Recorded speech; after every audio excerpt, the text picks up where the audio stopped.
नमस्कार, आपका स्वागत है। आप देख रहे हैं समाचार फर्स्ट और मैं हूं पंकज पंडित। हिमाचल प्रदेश में स्कूल शिक्षा बोर्ड की परीक्षाओं की डेट शीट घोषित होगी है। साथ ही शिक्षा बोर्ड ने कहा है कि अभी तक जो उन्होंने पहले घोषणा की थी कि इस बार परीक्षा पत्र के पैटर्न में बदलाव होगा, उसे वो लागू नहीं करेगा।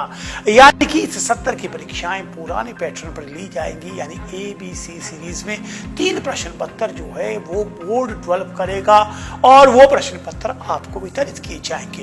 हालांकि पहले जो है एजुकेशन बोर्ड ने दावा किया था कि इस बार जो है वो पैटर्न में बदलाव करने की तैयारी की जा रही है, क्योंकि अलग अलग प्रश्न पत्र जब 3 सीरीज के होते हैं तो छात्रों से अक्सर ये शिकायत आती थी कि A सीरीज का प्रश्न पत्र आसान है या B सीरीज का आसान है। कुछ लोग आरोप लगाते थे कि हमारी सीरीज का प्रश्न पत्र ज्यादा कठिन है, इसलिए बार बार जो है वो कई सवाल जो है इन प्रश्नों पत्र पर उठते रहे हैं। इसी के हल के लिए शिक्षा बोर्ड ने दावा किया था कि इस बार वह एक ही तरह के प्रश्न पत्र जो है वो उपलब्ध कराएगा। हालांकि उनकी सीरीज भी ABC होनी थी, लेकिन वो तीनों प्रश्न पत्र जो है उसमें एक ही तरह के प्रश्नों को समाहित किया जाएगा, मात्र उनके क्रमांक ही बदले जाएंगे, उनको ही जंबल किया जाएगा।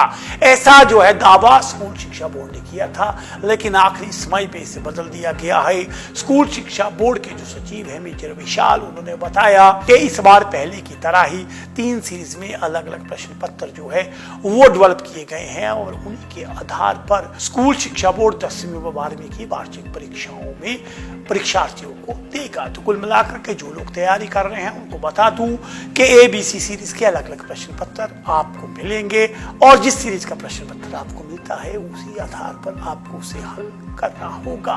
अब देखते हैं अगली बार ये नया पैटर्न आता है या नहीं आता है। ऐसी खबरों के लिए आप देखते रहिए समाचार फर्स्ट टू द पॉइंट।